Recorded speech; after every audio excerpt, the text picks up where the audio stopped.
Jadi malam hari ini kita karena nggak ada yang tanya ya, atau kapan nggak harus sekarang sih nanti kapan-kapan kalau ada pertanyaan boleh ditanyakan ya. Kalau mungkin sekarang belum ketemu pertanyaan nggak apa-apa.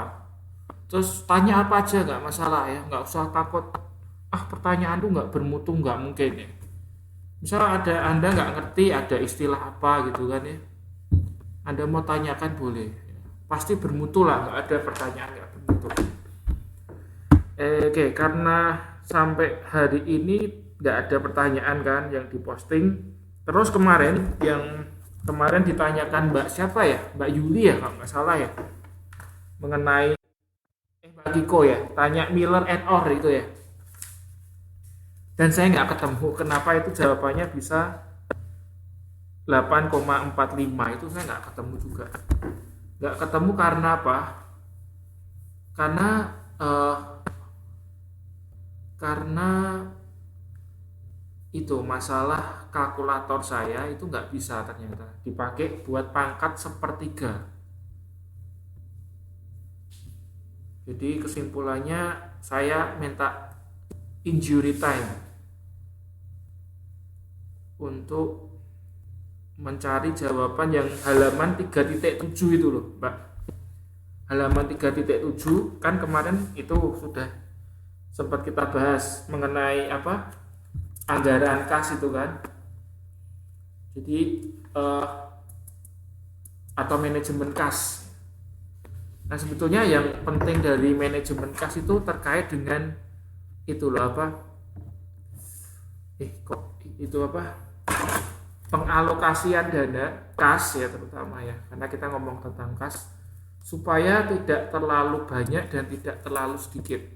Jadi di perusahaan itu menjaga supaya kasnya, duit yang dipegang itu nggak terlalu banyak dan tidak terlalu sedikit ya.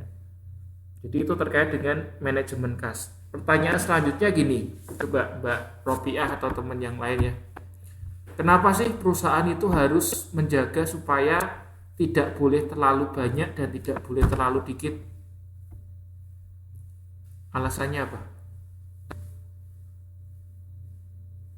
Kenapa? Iya, kenapa?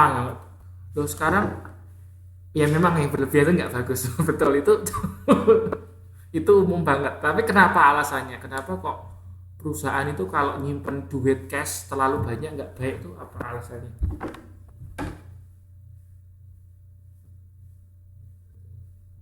Kira-kira dinalar sebetulnya bisa kok itu.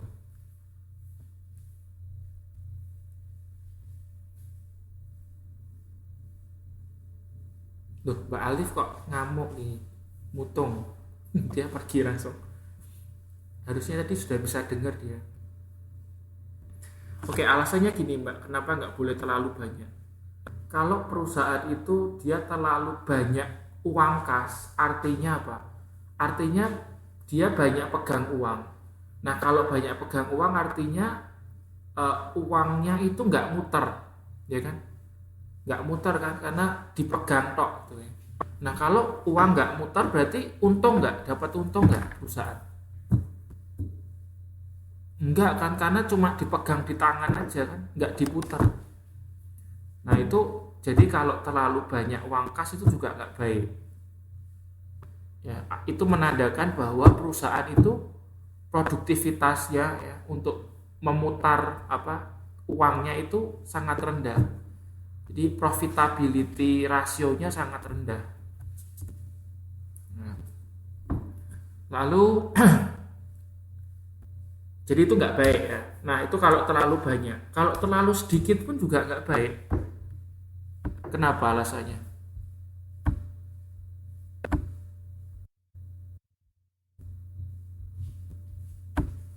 Terlalu sedikit pun juga nggak baik.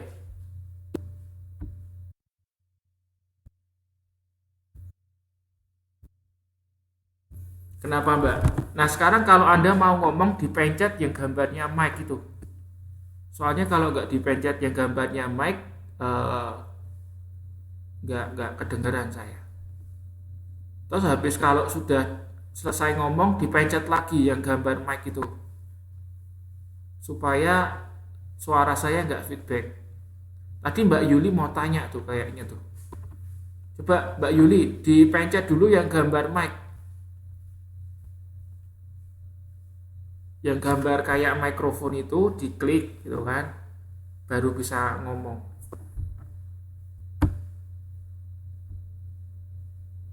Oh, Mbak Alif mau tanya. Ya silakan Mbak, tanya Mbak.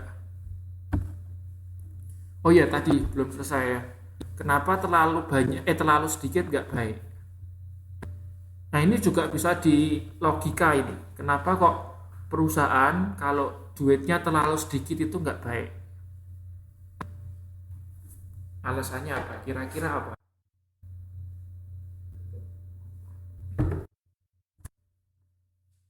Ya, nggak, kas itu nggak terkait dengan modal sebetulnya ya.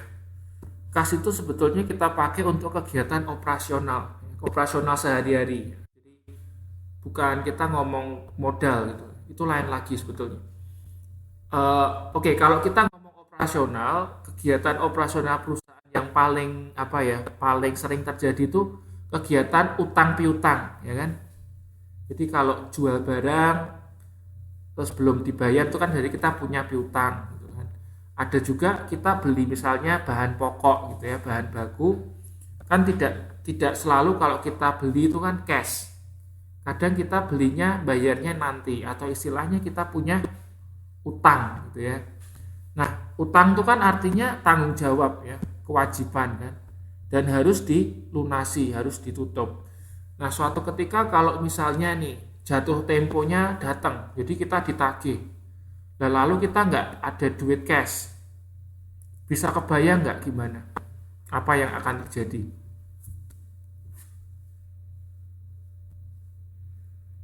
Kalau misalnya jatuh tempo pembayaran utang itu jatuh tempo gitu ya, lalu kita nggak punya cash, perusahaan nggak punya cash, apa yang akan terjadi selanjutnya? Nggak bisa nutup utang toh ya kan, nggak punya duit kok, ya kan? Nah, satu, bunganya tambah gede ya. Dua, yang apa, eh, efek berikutnya apa? Akibat berikutnya kita kehilangan, utangnya kan nggak ketutup kan. Nah, akibat kedua adalah kita kehilangan apa, kepercayaan dari pihak yang memberikan utang kan. Bener nggak?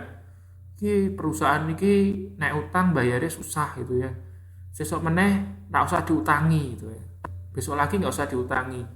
Nah, akhirnya akan mengganggu kegiatan operasional berikutnya. Jadi kehilangan trust lah, kehilangan kepercayaan. Padahal kalau kita mau usaha gitu ya, melakukan kegiatan usaha, trust itu kan penting sekali. Ya, jadi kita sudah nggak dapat kepercayaan dari mitra ya, rekan bisnis kita. Nah, itu nggak baik. Makanya harus disiapkan juga cadangan kas yang kalau misalnya ada jatuh tempo utang kita bisa bayar. Nah, ada satu teori yang mempelajari mengenai itu ya, yang menghitung mengenai itu. Nah, salah satu teorinya ini dicetuskan atau dibuat oleh ini apa? Miller and Orr ya. Masih ingat nggak kemarin kan kalau kita lihat di halaman 3.6 itu ada O, ada Z, ada H itu kan, masih ingat nggak? 0 ding, ada 0, ada Z, ada H. H itu kemarin apa? Yang H itu H apa? Halaman 3.6 itu loh.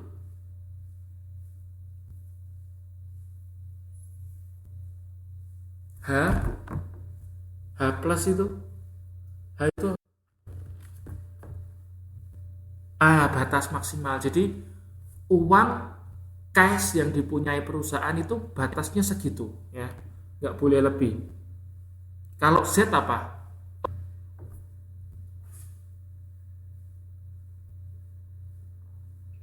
Z. Nah, jadi itu istilahnya kayak rata-ratanya gitu ya, sejelek-jeleknya segitu gitu loh. Jadi jumlah kas yang dipunyai perusahaan sejelek-jeleknya seperti itu. Nah, kalau nol itu artinya ya paling tidak punya uang gitu kan. Nah, itu ada itu. Kalau kita lihat di grafik itu ada satu titik di mana perusahaan itu sama sekali nol. Nah, itu biasanya apa? Biasanya uang kasnya habis buat nutup utang.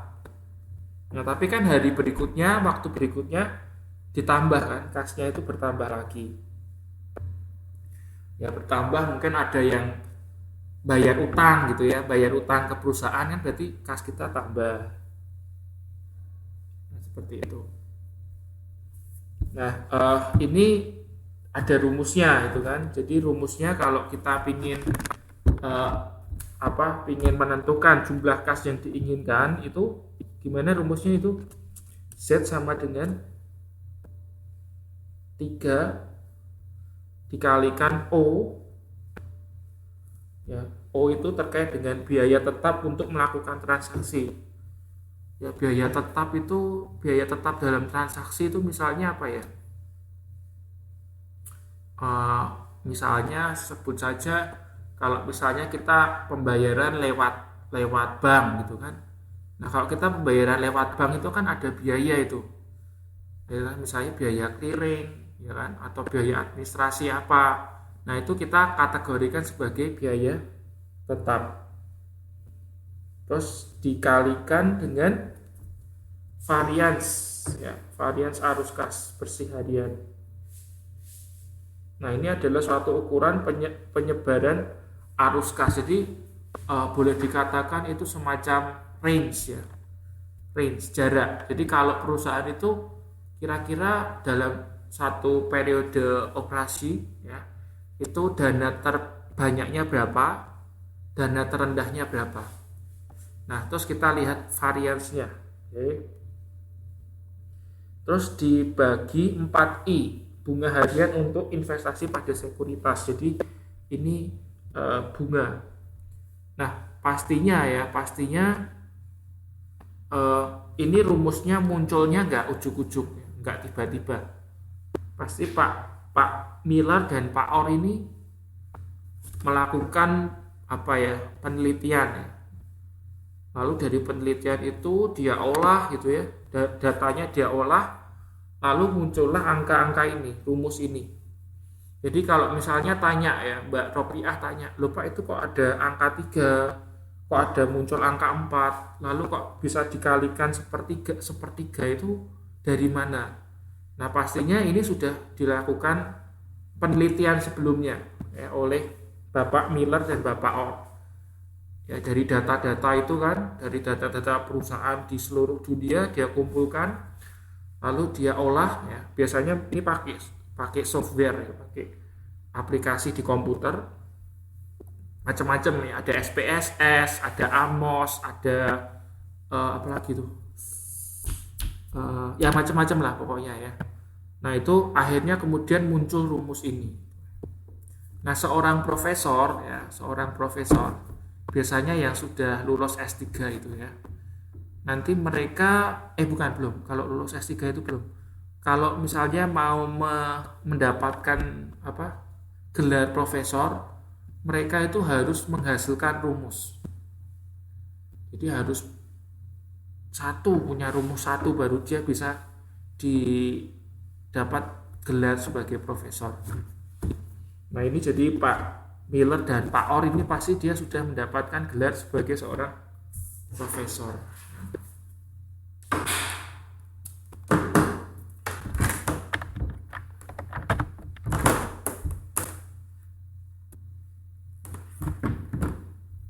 Oh iya, Mbak siapa tadi? Mbak Kiko mau tanya apa, Mbak? Langsung aja dibuka mic-nya. Tanya apa, yang mana?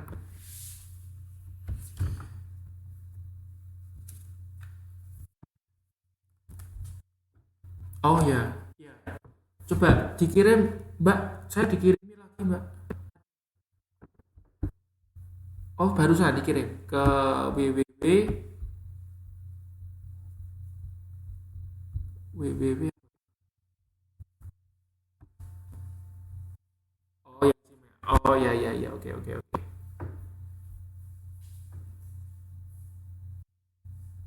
Oke.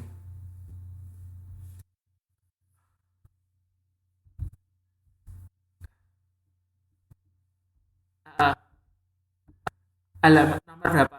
Nomor berapa? Yuk kita lihat, yuk kita kerjakan.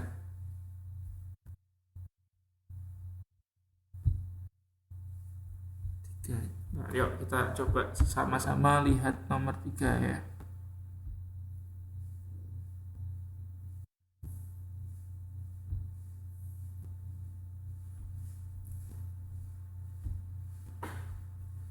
Kita fokus ke soal ini aja ya, UAS ya. Ya kan? Saya tuh sebetulnya sudah pernah kerjakan beberapa soal.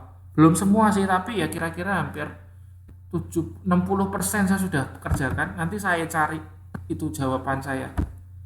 Nanti saya kasih ya. Tapi ya tetap kita bahas sih.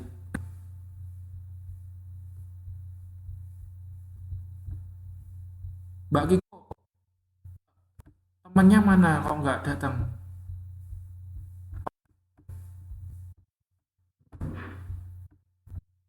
Males ya? Males, ngantuk. Ya nggak apa-apa, asalkan Anda bisa belajar sendiri mah, saya emang nggak masalah.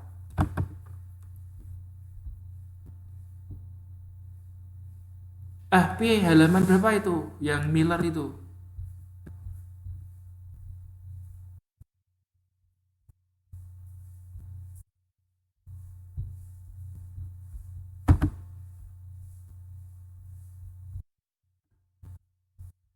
Oh, 11.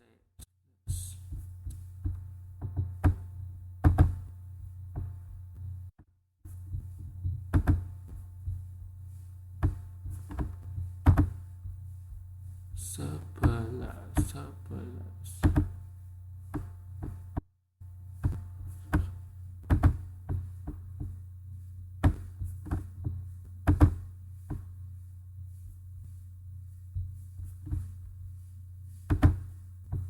Oke, oke.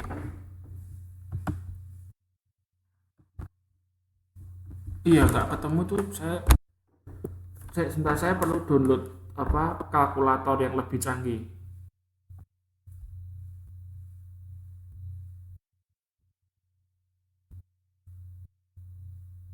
Oh, itu. Oh, iya, itu nggak susah malahan yang itu.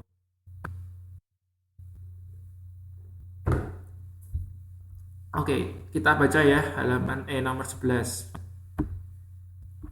Manajer keuangan PT Petaling Jaya mengamati bahwa pengeluaran kas setiap hari bersifat acak. Variasinya 3,5. Lalu kas menganggur bisa diinvestasikan pada obligasi yang diharapkan memberikan tingkat keuntungan 1,3. Oke, biaya transaksi untuk menjual obligasi ditaksir sebesar 100.000. Berarti ini O-nya kan ya. Biaya transaksi kan O. Lalu batas bawah sebesar 3,5.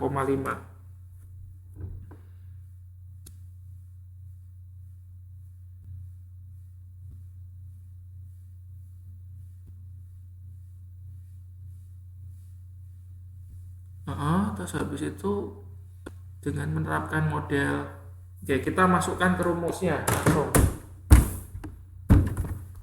Berarti rumusnya Z sama dengan 3 kali 100.000 kali 3,5 juta kuadrat per 4 kali 1,3% per bulan. Saya ulangi ya rumusnya ya. Z sama dengan 3 kali 100.000 kali 3,5 juta kuadrat dibagi 4 kali 1,3% dipangkatkan sepertiga. Oke, saya ambil pulpen dan coret-coret dulu. Nah,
Yuk, sama-sama ya dicari.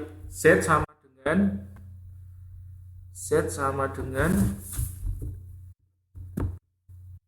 3 kalikan 100.000 dikalikan 3,5 juta kuadrat dibagi 4 kali oh ya, itu nanti jangan lupa I-nya itu dibagi nggak perlu, sudah per bulan. Berarti berarti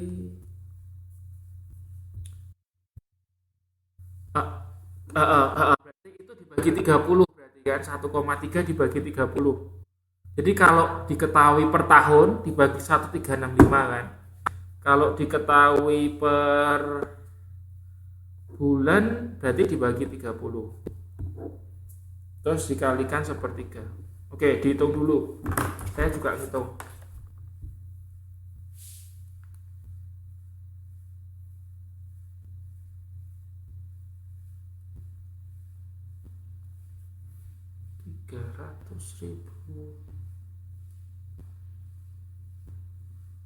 Tiga ratus ribu dikalikan 3,5 pangkatkan dipangkat 2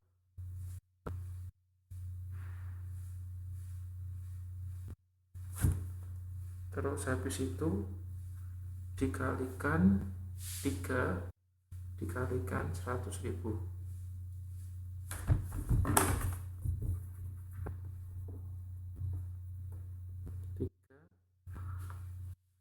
675 kalikan 10 pangkat berarti 3 terus 10 pangkat juta itu berarti 6 ya. Terus 1,3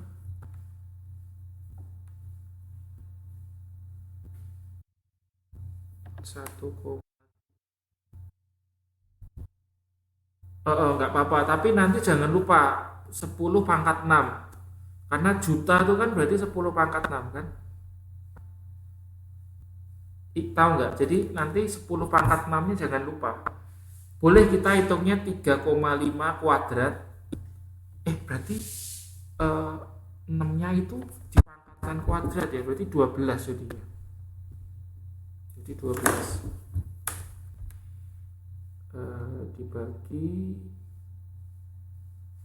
dibagi 100, terus habis itu dibagi lagi 30 dikalikan 4.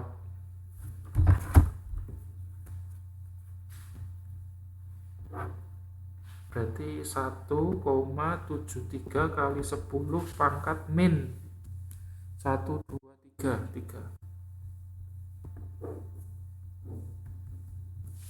Oke. Berarti ini 10 pangkat 15 10 pangkat min 3 berarti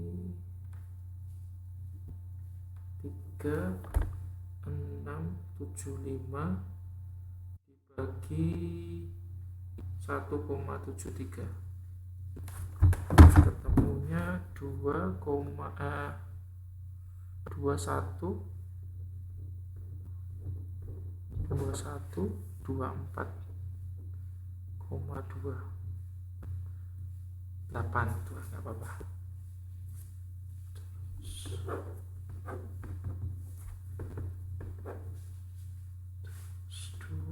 124,8 10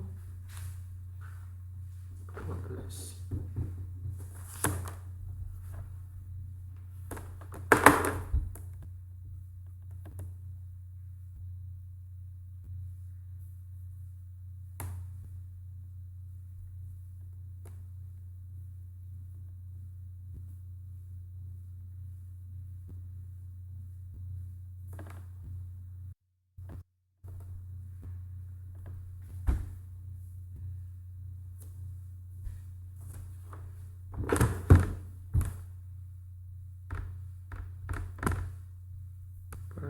pangkat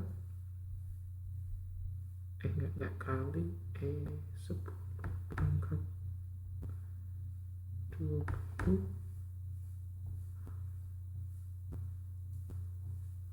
pangkat 1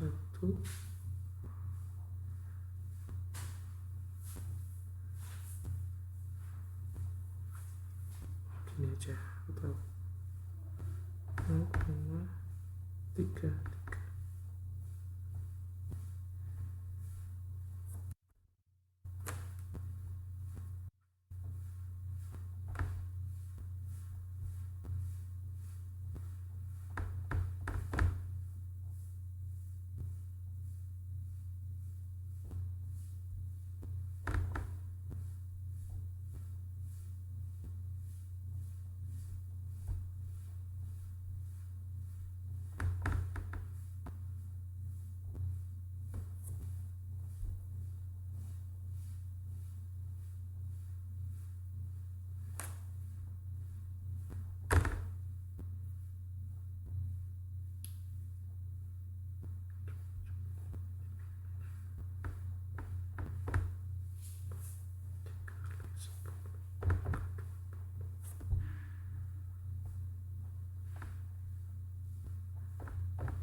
Begini ya,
berarti nek misalnya batas atas nak batas bawahnya 3,5, lalu iki berarti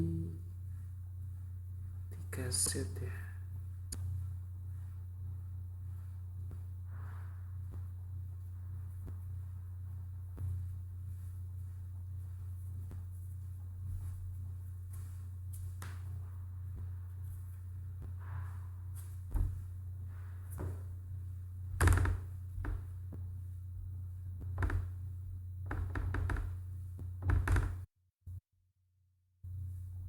Sebentar.